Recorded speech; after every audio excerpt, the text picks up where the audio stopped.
धर्म स्थापना के मार्ग पर आगे बढ़िए वासुदेव। अंत कर दीजिए मेरे इस जीवन का।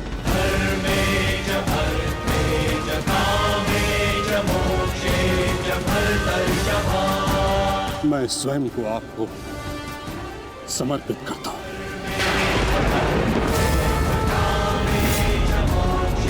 क्योंकि ना तो पांडव मेरे प्राण लेने में सक्षम है और ना ही मैं उन्हें मार पाऊंगा। मैंने सदैव धर्म का पालन किया, कभी अधर्म नहीं किया। यदि कोई अधर्म हुआ तो केवल ये कि मैंने आपको प्रतिज्ञा तोड़ने पर विवश किया। यदि आपको ऐसा लगता है कि आपने कोई अधर्म नहीं किया तो यह आपकी सबसे बड़ी भूल है गंगापुत्र।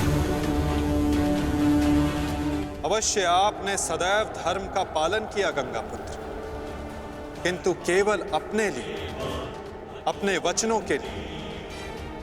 और यही आपका सबसे बड़ा अधर्म है। क्योंकि जिसके पास शक्ति हो उसे स्वयं के लिए नहीं, संसार के लिए उत्तरदायी होना चाहिए। और जो आप नहीं हो पाए गंगापुत्र।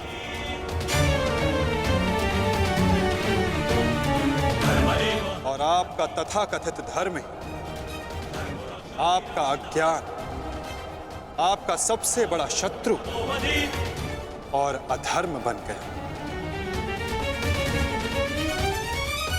किंतु वासुदेव, मैंने तो सदैव वही किया जो मेरी अंतरात्मा ने कहा।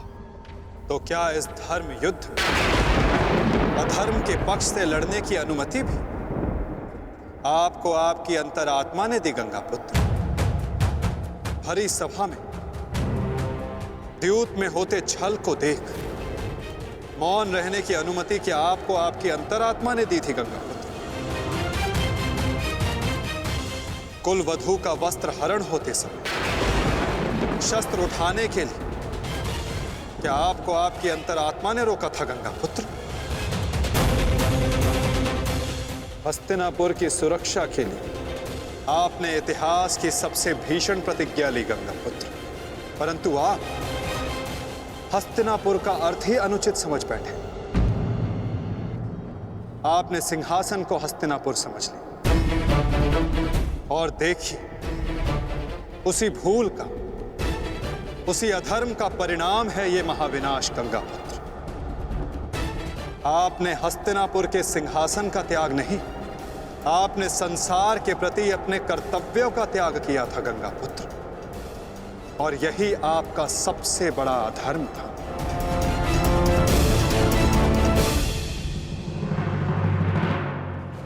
परिवर्तन ही संसार का नियम है गंगापुत्र।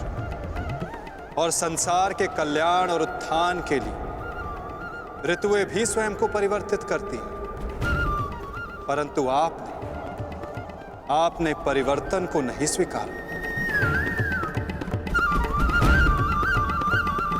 जो स्थिर हो जाए वो मनुष्य नहीं, पाषाण है। और जो अपने विचार को कभी बदले नहीं, वो मानवता का शमशान है गंगापुत्र।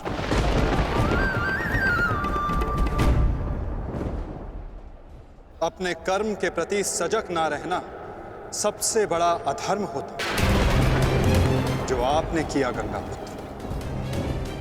और यही इस महायुद्ध, इस महाभारत के होने का कारण बना।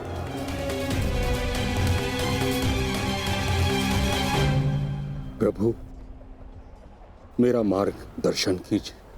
आपका कर्तव्य यह है गंगापुत्र कि आप अपने शस्त्र को त्याग कर अपने जीवन का बलिदान देकर इस अधर्म को रोकें।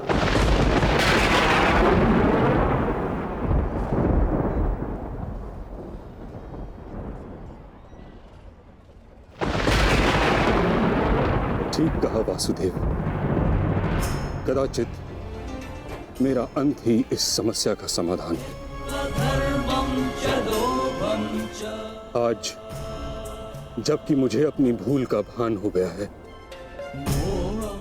मैं अपना प्रारब्ध स्वीकार करने के लिए तैयार हूं।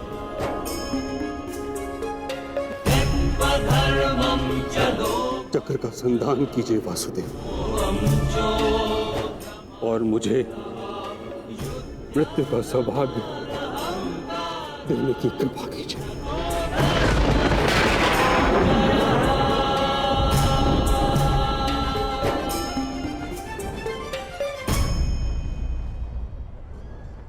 ठीक है, यदि आपकी इच्छा ये मृत्यु पाने की है तो मैं अपनी प्रतिज्ञा को तोड़कर तुम्हें मुक्त करता हूं गंगा पुत्र।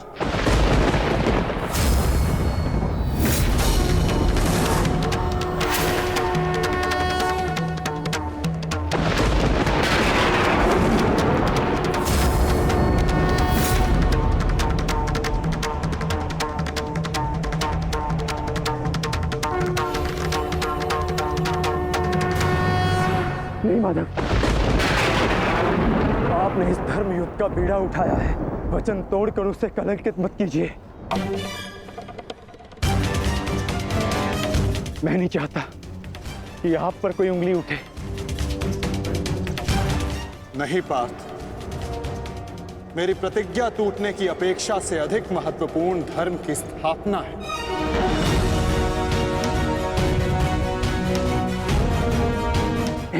नहीं माधव, नहीं। आपने ही भारभृग को वीर गति दी है माधव, ताकि इस युद्ध से जुड़ी प्रतिज्ञाएं, वचन और प्रारब्ध भंग ना हो सके। तो क्या आप स्वयं इसे तोड़ देंगे?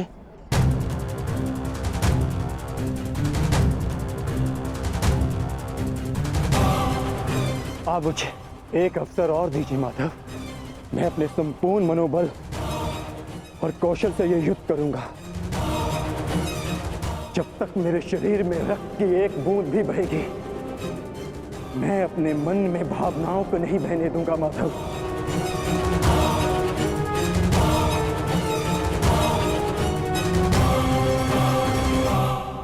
मैं पितामह का अंत करूंगा, अंत करूंगा, अंत करूंगा, अंत करूंगा।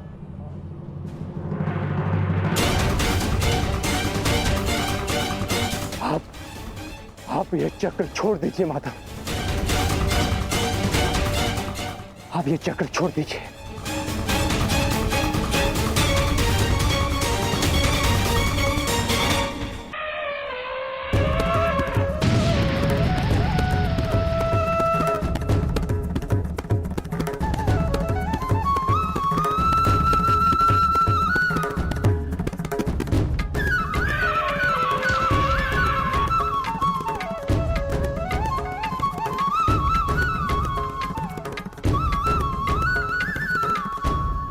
उठो पार्थ।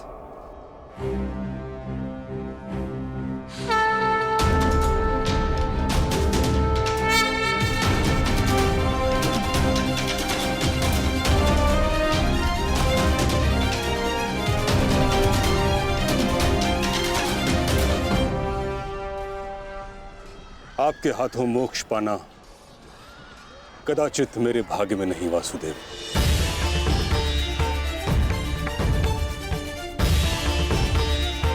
नहीं गंगा पुत्र, आपका वध करना मेरा प्रारब्ध ही नहीं था, अर्जुन का प्रारब्ध है। और मैंने ये चक्र संधान केवल इसलिए किया ताकि मैं अर्जुन को दिखा सकूं कि आपका भी वध करना असंभव नहीं।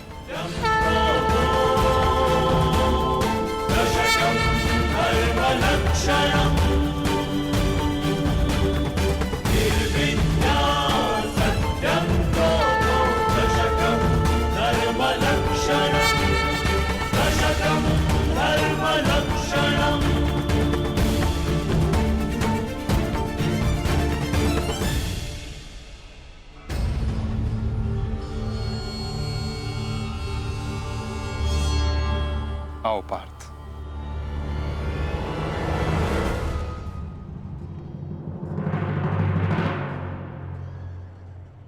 पुत्र अर्जुन, युद्ध आरंभ करें। मैं सज्ज हूं पितामह।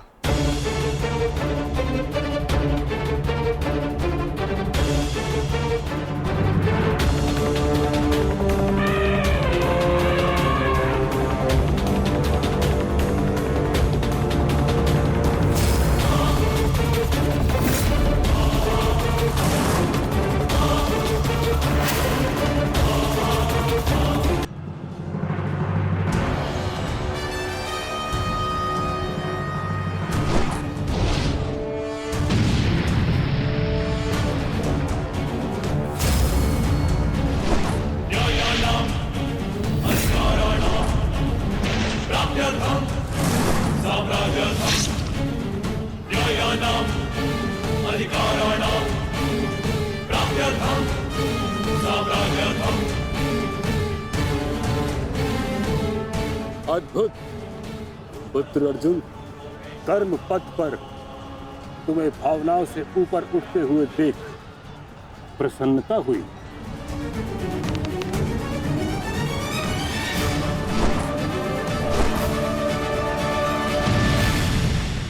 जब तक महामहिम के हाथ में शस्त्र हैं, उनके प्रहार की धारा कोई नहीं रोक सकता और ना ही उन्हें कोई निरस्त्र कर सकता है।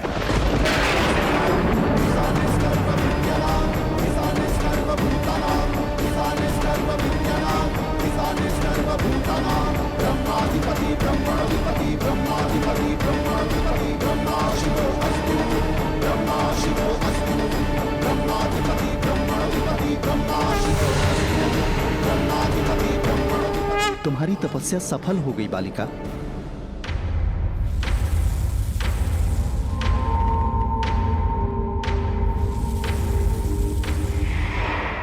मांगो, क्या मांगना चाहती हो? गंगा पुत्र भीष्म का नाश। किंतु गंगा पुत्र का वध मेरे वश में भी नहीं है शिखंडिनी। परंतु अपने जीवन का अंत तो मेरे वश में है ना। 2 बार मैं अपना जीवन त्याग कर चुकी हूं। इस बार भी मैं फिर जन्म लूंगी और अगले जन्म में भीष्म का अंत करने आऊंगी।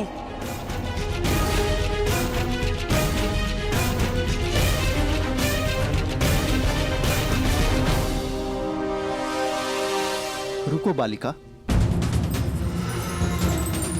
तुमने इतनी कठोर तपस्या की है, हमें बताओ तुम्हारी समस्या क्या है?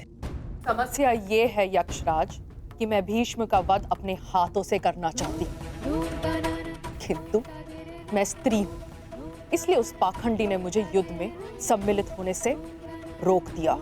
मैं तुम्हें भीष्म की मृत्यु का वरदान तो नहीं दे सकता, किंतु कुछ ऐसा अवश्य कर सकता हूं जिससे तुम अपना लक्ष्य पा सको, किंतु एक बंधन रहेगा।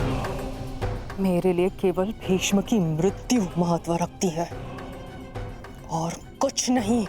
हाँ कहने से पूर्व मेरी पूरी बात सुनो बालिका, उसके पश्चात निर्णय लेना।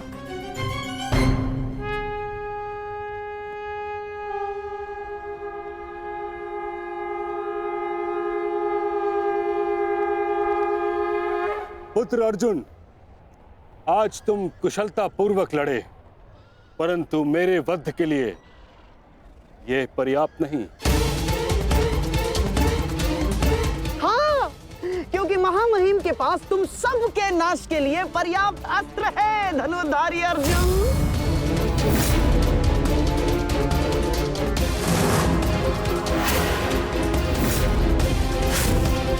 शीघ्र तुम सब इस संसार का त्याग करोगे और आप वासुदेव, आप तो इन सब के मार्गदर्शक है ना, तो बताइए आपके पास महामहिम के कौशल का कोई तोड़ है?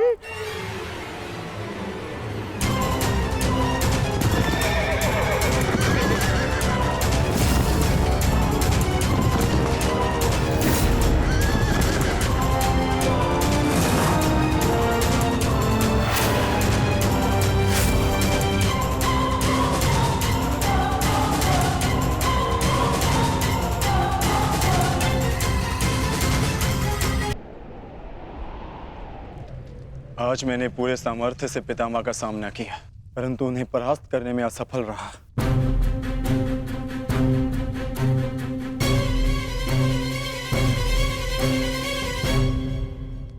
हर योद्धा के उत्तर के लिए कोई ना कोई और योद्धा होता है।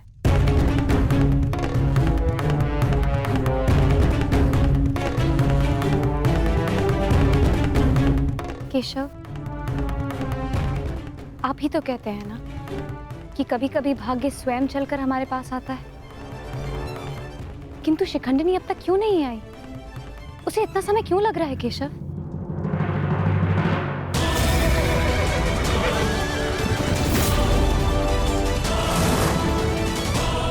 हम उन्हीं की प्रतीक्षा कर रहे हैं पांचाली। ये शिखंडिनी अपनी तपस्या में असफल हुई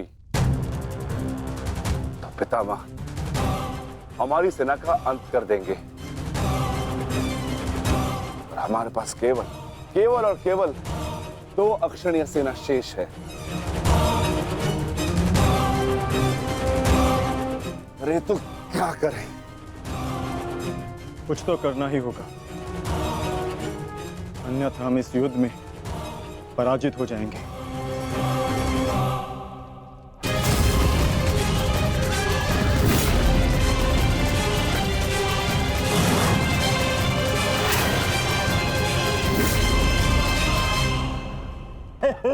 विजय हमारी हुई आज फिर से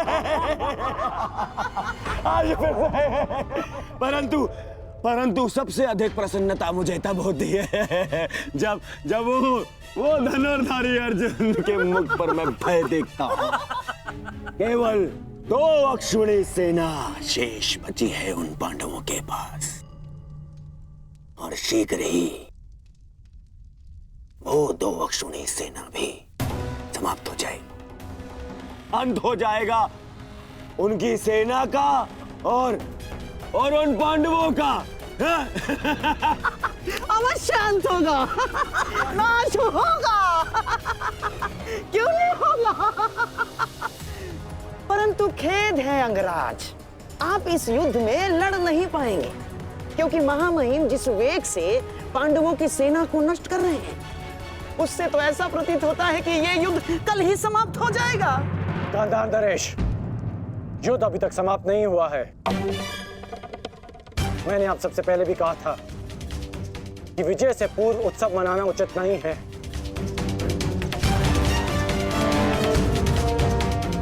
हो सकता है कि कल पांडवों को महामहिम के प्रहार की ढाल मिल जाए।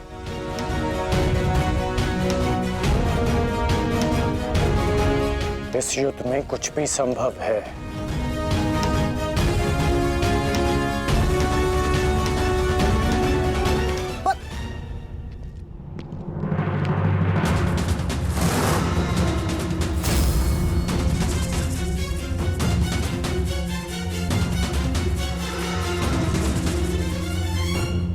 कौन हो तुम? मैं इस युद्ध का अंत हूं। मैं भीष्म की मृत्यु हूं। देवी शिखंडिनी,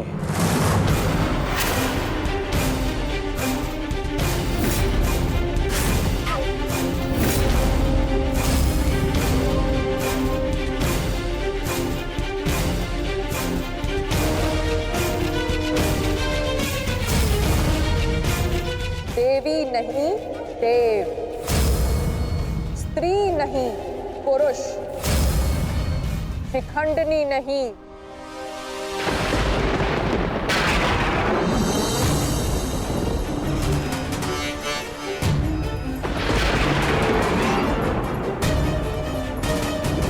शिखंडी।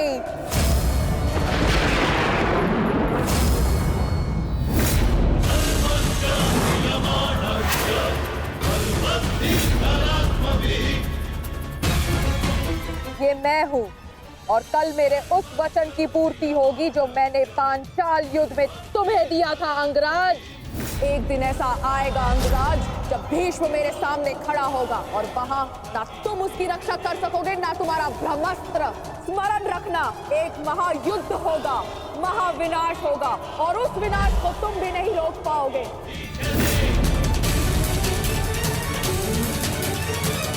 बधाई हो, कल से तुम इस युद्ध में प्रवेश करोगे। कल कुरुक्षेत्र एक योद्धा को विदा करेगा और दूसरे योद्धा का स्वागत।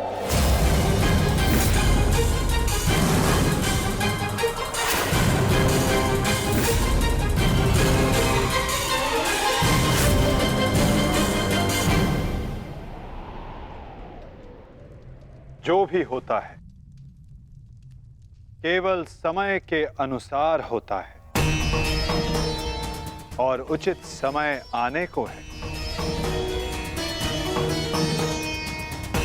हमें केवल धैर्य रखना है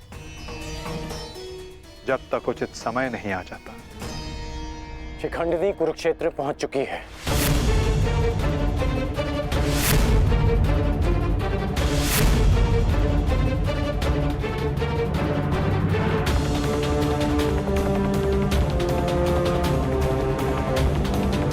शिखंडिनी के आगमन में आपकी संभावित मृत्यु छिपी है, फिर भी आप मुस्कुरा रहे हैं।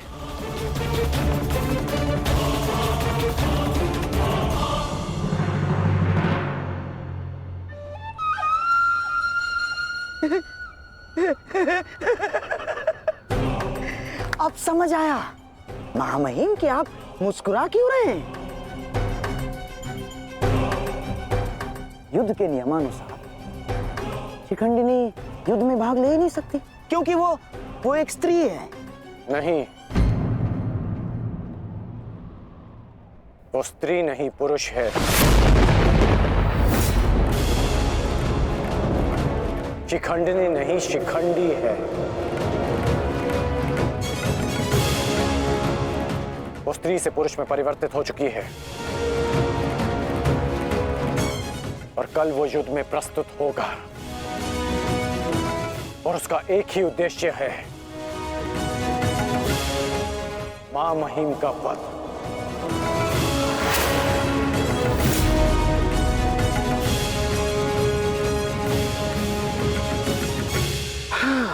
एक स्त्री अपने प्रतिशोध की आग के चलते पुरुष बन गई। अद्भुत। भला ये कैसे संभव हुआ? कैसे हुआ वो छोड़िए मामाश्री, अब ये बताइए कि करना क्या है।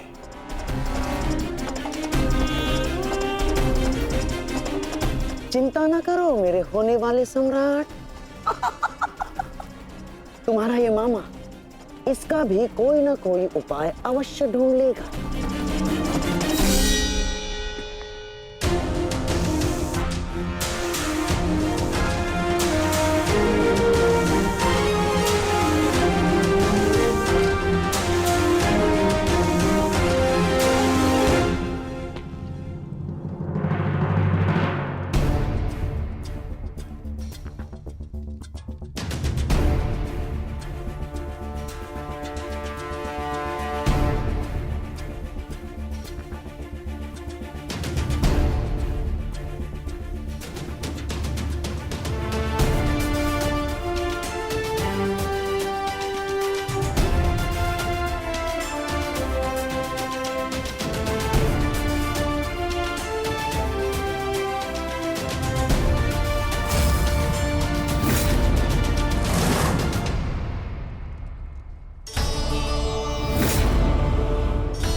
नहीं पांचाली, समय बदल गया है।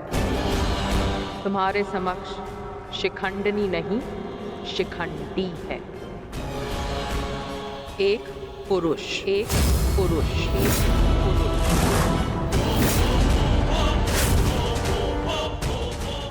और तुम्हें पर पुरुष का स्पर्श करने की अनुमति नहीं है।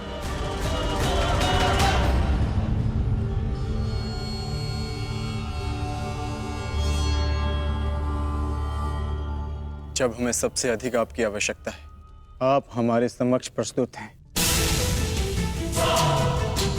इसके लिए आपका धन्यवाद। मैं यहाँ अपने आवश्यकता और अपने उद्देश्य के लिए आया हूँ।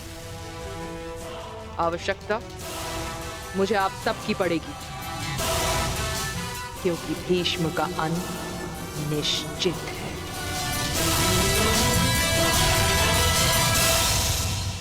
ये मेरा वचन है, हम आपका पूर्ण रूप से समर्थन करेंगे, फिर चाहे कुछ भी हो जाए। युद्ध भूमि में हम आपके साथ खड़े रहेंगे और अंत तक युद्ध करेंगे। हमें ये कार्य कल ही संपन्न करना होगा, क्योंकि मेरे पास मेरे जीवन का लक्ष्य पूर्ण करने के लिए केवल एक ही दिन है।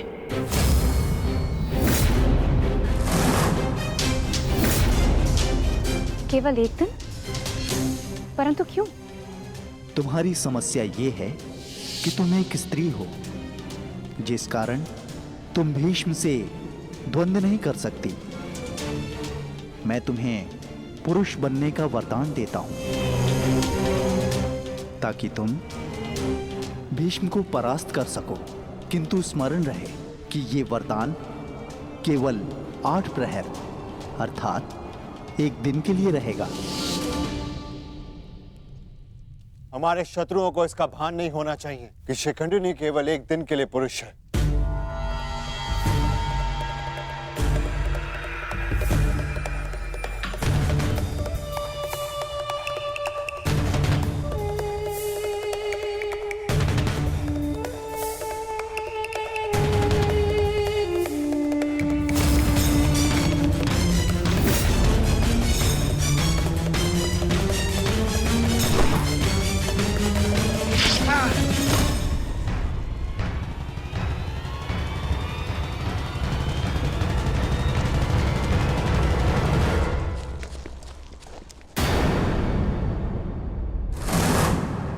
अपने वेश से ये गंधा का निवासी प्रतीत होता है। अर्थात ये मामा शकुनी का गुप्तचर था। सौभाग्य ये कि यहां से जीवित नहीं जा सका। किंतु इस गुप्तचर का संदेश शत्रु तक पहुंच चुका है पार्थ।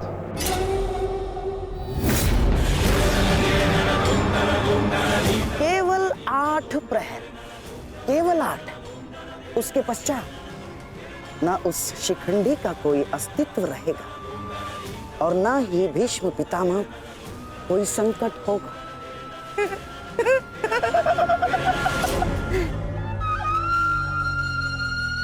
क्या होगा यदि तुम्हारे पितामह कल युद्ध भूमि में प्रस्तुत ही ना हो तो? उत्तम विचार मामाश्री। मैं एक योद्धा हूं और मृत्यु के भय से छुपूंगा नहीं। या तो वीर गति को प्राप्त हो जाऊंगा या फिर विजय प्राप्त करूंगा। 8 प्रहर तो क्या, 8 क्षण के लिए भी मैं युद्ध से विमुख नहीं रहूंगा। क्षमा कीजिएगा मामही, परंतु वीर होने में और मूर्ख होने में अंतर होता है। जानबूझकर मृत्यु के मुख में जाना क्या उचित है? एक महान योद्धा की भांति आप गौरव और सम्मान की मृत्यु चाहते हैं, परंतु अपनी सेना के प्रति आपके उत्तरदायित्व का क्या? आप भली भांति जानते हैं कि सेना आप पर पूरी तरह निर्भर है। फिर भी मामही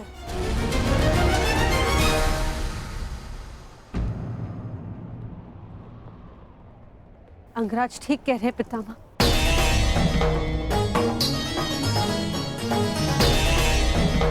आपके और हस्तिनापुर के हित में यही श्रेष्ठ होगा।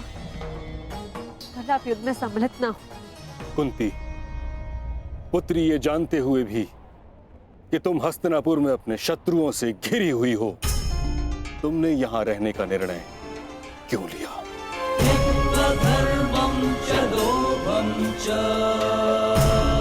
क्योंकि हम सब कर्तव्यबद्ध हैं। मैं भी अपने कर्तव्य का पालन कर रहा हूं। यह मेरा अंतिम निर्णय है और मुझे ऐसा करने से कोई नहीं रोक सकता।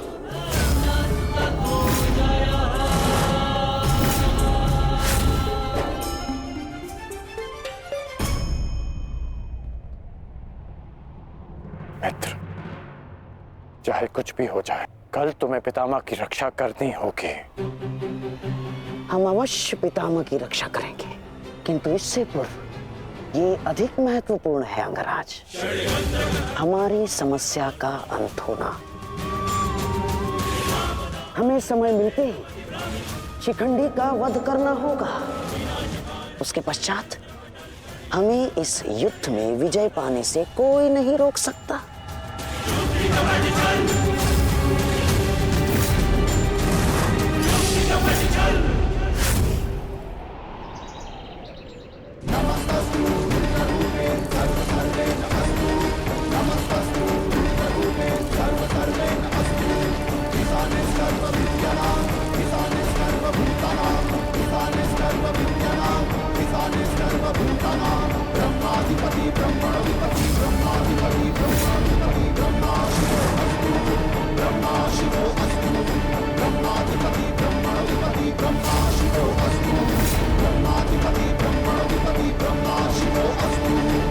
मां महिम, गंगा पुत्र,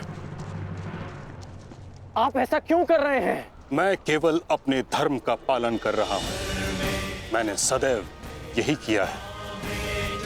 युद्ध भूमि में पूर्ण सहयोग दूंगा और यदि इस युद्ध भूमि में मेरा अंत हो गया तो मुझे इस बात का गर्व होगा कि एक योद्धा का अंत रणभूमि में होगा।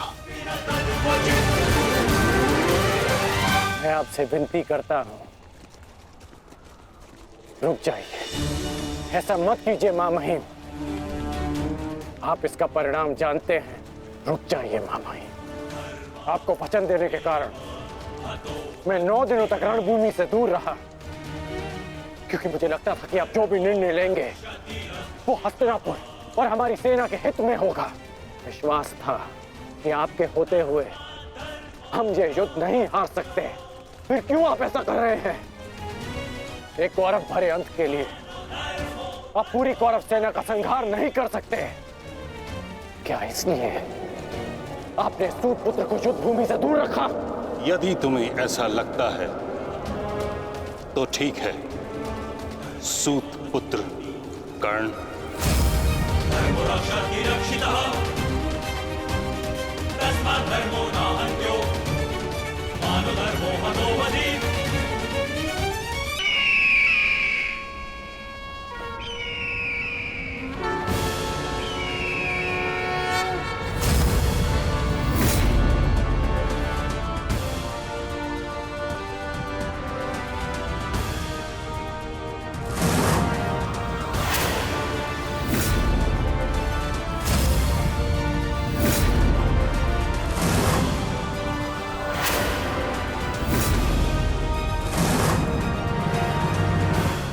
दुर्योधन, स्मरण रहे, आज हमारा केवल एक ही उद्देश्य है, महामहिम की रक्षा, और उसके लिए आवश्यक है शिखंडी का अंत।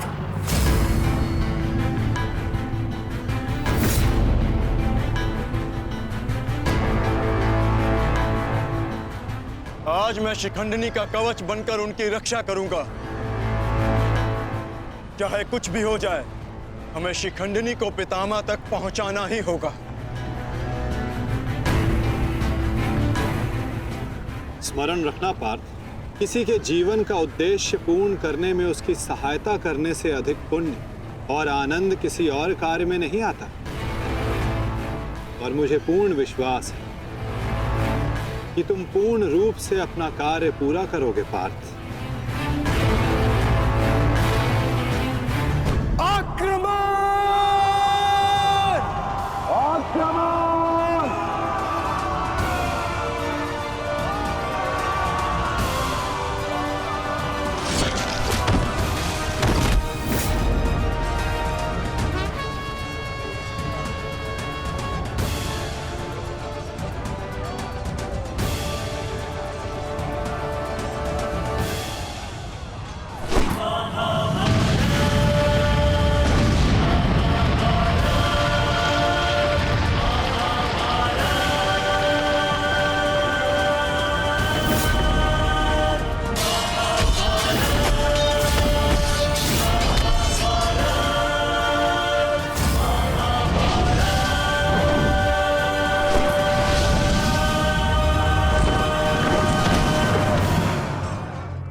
एक सूत पुत्र मेरी ओर से युद्ध में भाग नहीं लेगा। भले ही कर्ण अंगराज है, परंतु यह बात भी सत्य है कि इसका जन्म एक सूत के घर हुआ है।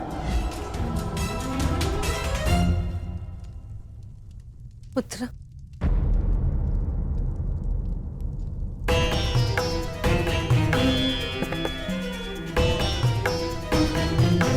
तुम यहाँ अंदर क्यों बैठे हो?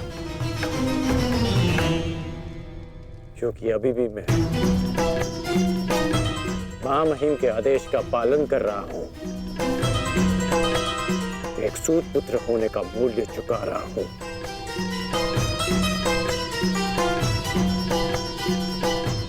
अर्थात तुम पितामह को अभी भी नहीं समझ पाए कर्णपुत्र। उन्होंने तुम्हें युद्ध में भाग लेने से इसलिए नहीं रोका क्योंकि तुम एक सूत पुत्र हो, इसलिए रोका क्योंकि वो जानते हैं कि तुम मेरे पुत्र हो।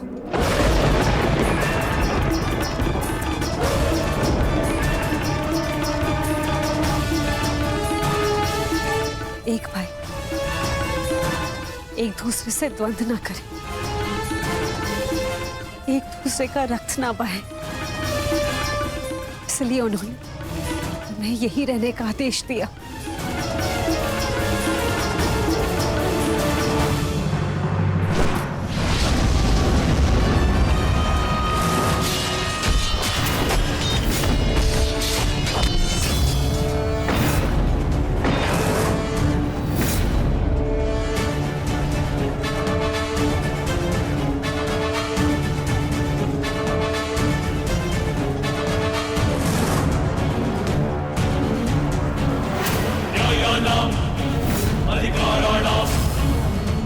दुर्योधन, ये रहा हमारा आखेट।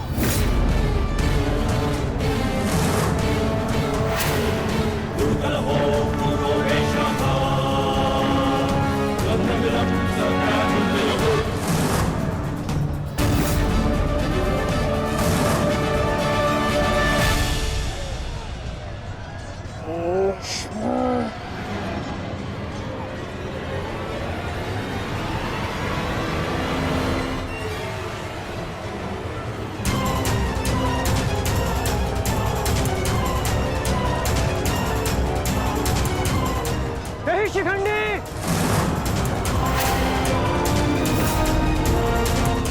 शिखंडी रुक जाओ।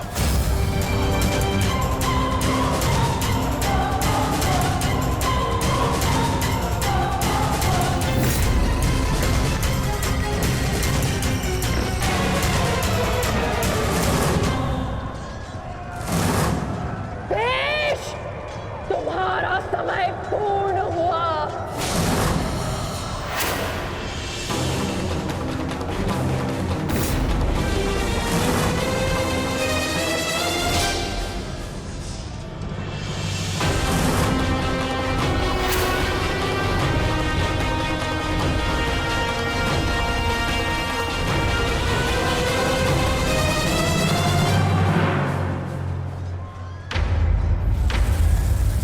रूप बदला है परंतु युद्ध कौशल का स्वरूप नहीं बदला तुम्हारा। अब देखना यह है कि पुरुष बनकर कुछ पौरुष बचा भी है या नहीं। पुरुष के भांति लड़ सकते हो या नहीं। माधव, हमें शीघ्र अतिशीघ्र शिखंडी तक पहुंचना होगा।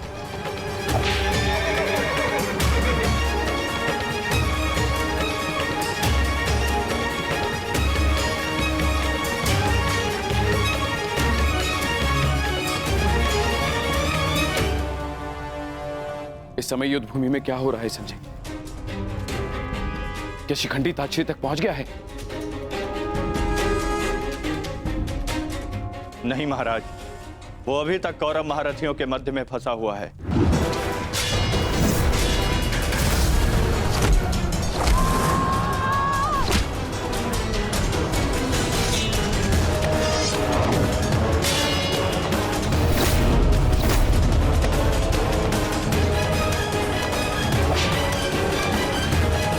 शिखंडी है कहाँ? कितना समझाया था फिर भी ये द्वीप तोड़कर कहाँ चला गया शिखंडी?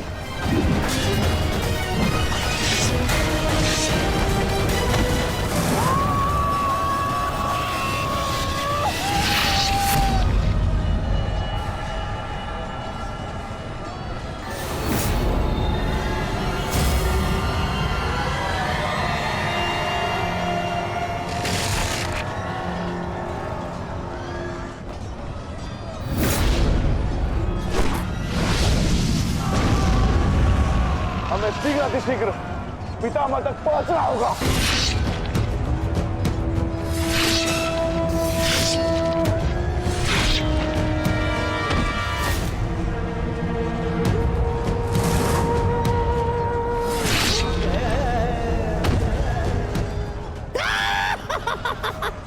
पितामह की सबसे बड़ी बाधा का अंत हुआ।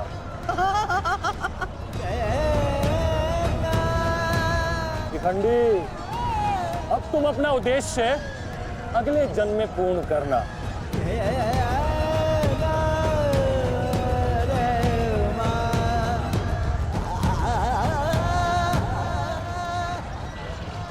आधा दिन बीत चुका है माधव, किंतु शिखंडी कहीं नहीं दिख रहा। हम कौरवों के मध्य में खड़े हैं माधव, अब हम क्या करें? तुम शिखंडी की चिंता मत करो पार्थ। शिखंडी केवल पितामह को शस्त्र त्यागने पर विवश करेंगे। वास्तविक कार्य तो तुम पांचों भाइयों का है पार्थ। तुम में से केवल एक का प्रहार गंगा पुत्र को पराजित करने के लिए पर्याप्त नहीं है पार्थ। केवल तुम पांचों के सम्मिलित प्रहार से गंगा पुत्र को पराजित किया जा सकता है।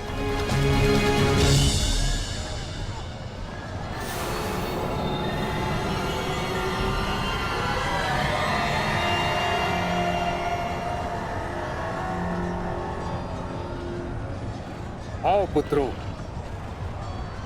मैं तुम्हारी ही प्रतीक्षा कर रहा था।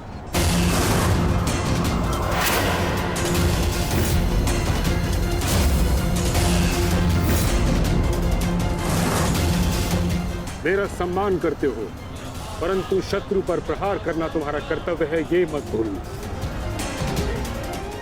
मैं तुम सबको द्वंद्व की चुनौती देता हूं।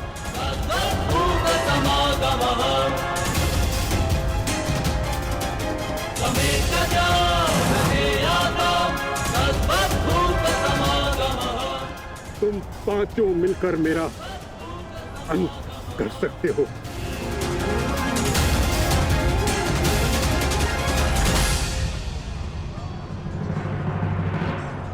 उठाओ अपने शस्त्र पुत्रों और प्रहार करो।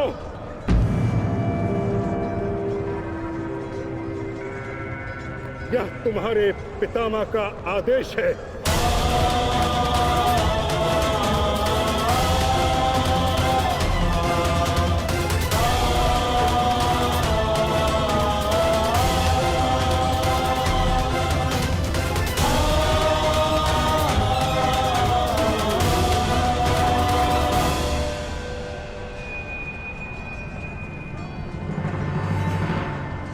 प्रहार करो, प्रहार करो।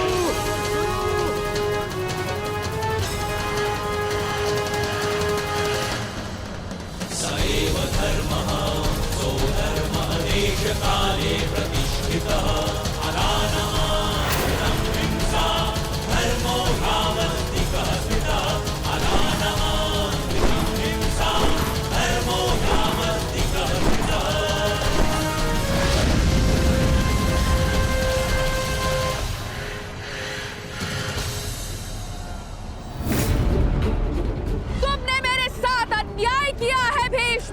मैं नया जन्म लेके आऊंगी भीष्म, तुमसे प्रतिशोध पूर्ण करने।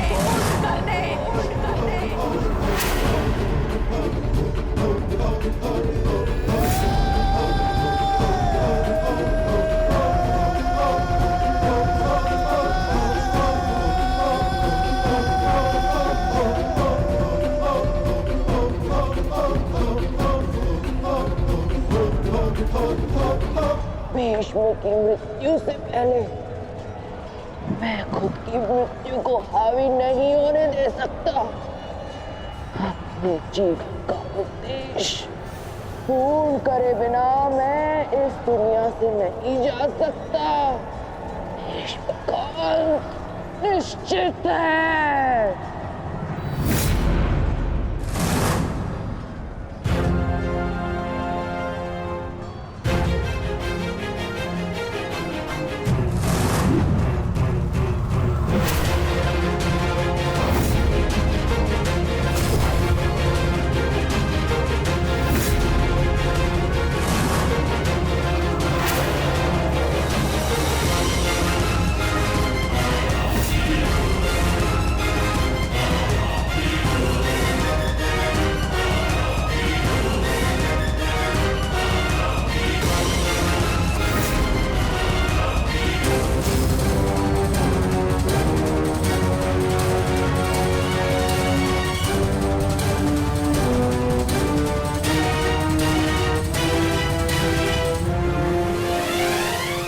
करो पुत्रों।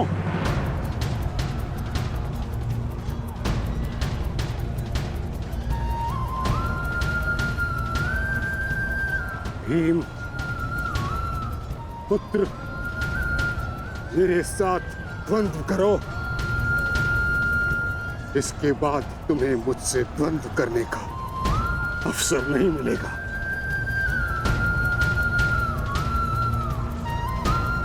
स्वयं को महायोद्धा सिद्ध करो।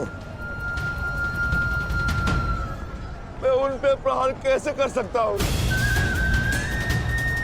जिन्होंने सदैव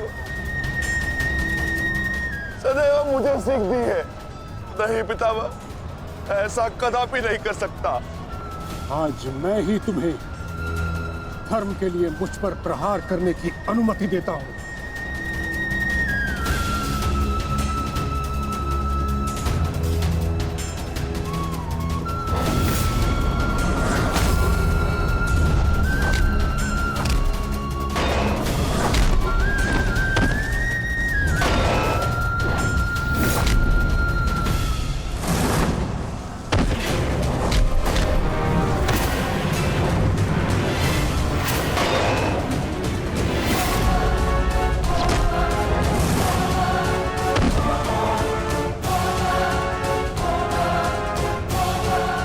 प्रहार करो पुत्रों, हार मत मानो।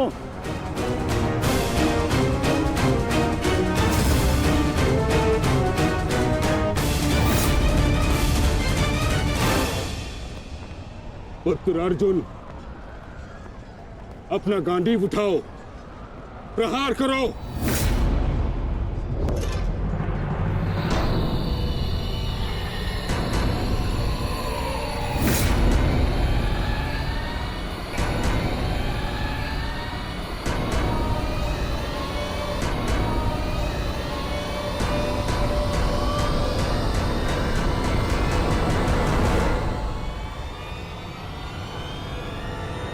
मेरा वचन है अंबा देवी, जब भी तुम मेरा काल बन के मेरे सामने आओगी, मैं तुम्हारे समक्ष अपने शस्त्र त्याग दूंगा, त्याग दूंगा।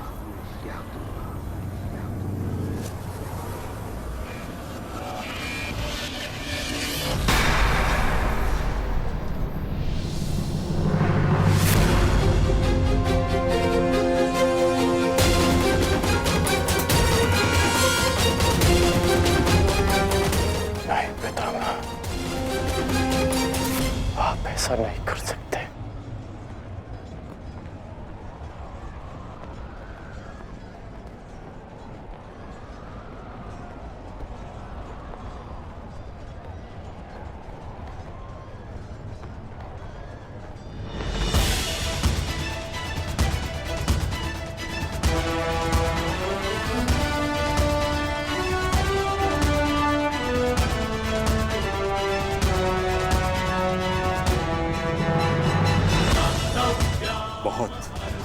विलंब कर दिया आपने आने में, अंबा देवी। कितने वर्षों से मैं आपकी प्रतीक्षा कर रहा हूं, अब और प्रतीक्षा नहीं होती।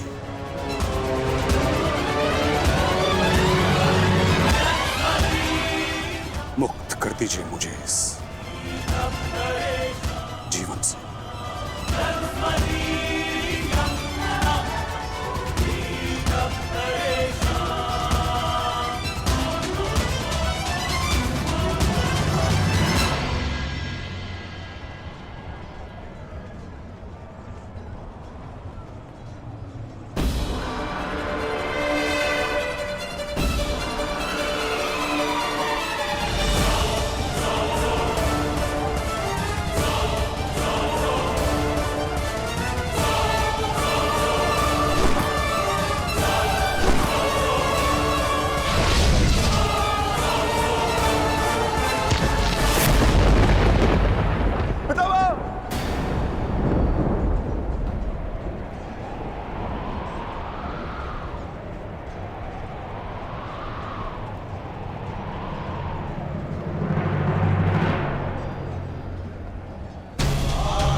नहीं पुत्रों, मेरे लिए व्यर्थ चिंतन मत करो, अपना उद्देश्य पूर्ण करो।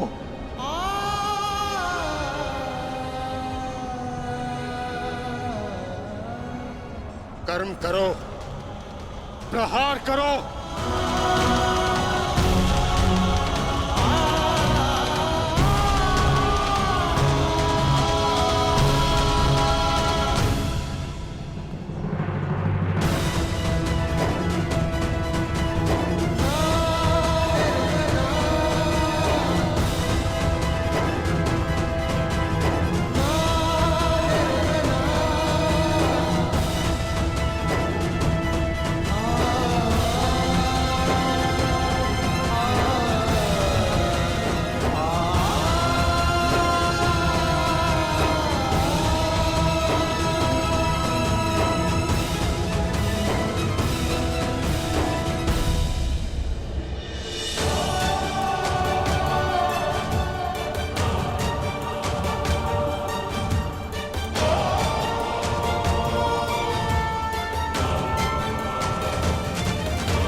यही तुम्हारा अंतिम अवसर है पार्थ।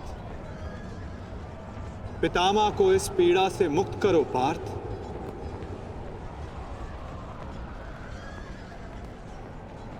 प्रहार करो पार्थ।